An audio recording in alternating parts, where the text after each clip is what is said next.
From the Gospel according to Luke, chapter 6, verses 36 to 38.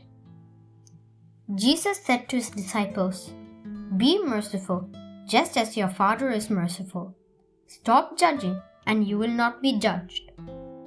Stop condemning, and you will not be condemned. Forgive, and you will be forgiven. Give, and gifts will be given to you. A good measure, packed together, shaken down, and overflowing, will be poured into your lap. For the measures with which you measure will in return be measured out to you."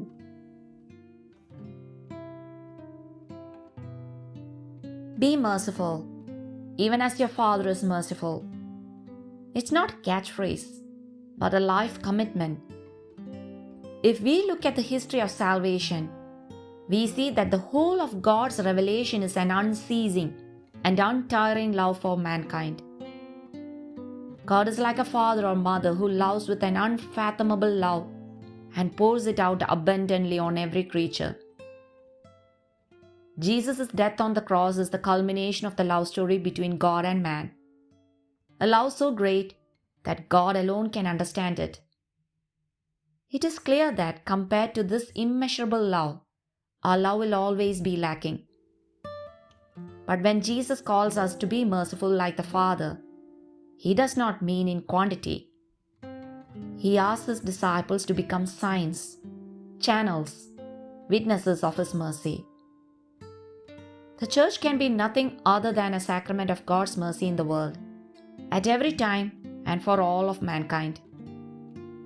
Every Christian, therefore, is called to be a witness of mercy, and this happens along the path of holiness. Mercy is expressed, first of all, in forgiveness. Jesus does not intend to undermine the course of human justice. He does, however, remind His disciples that in order to have fraternal relationships, they must suspend judgment and condemnation. Forgiveness, in fact, is the pillar that holds up the life of the Christian community, because it shows the gratuitousness with which God has loved us first.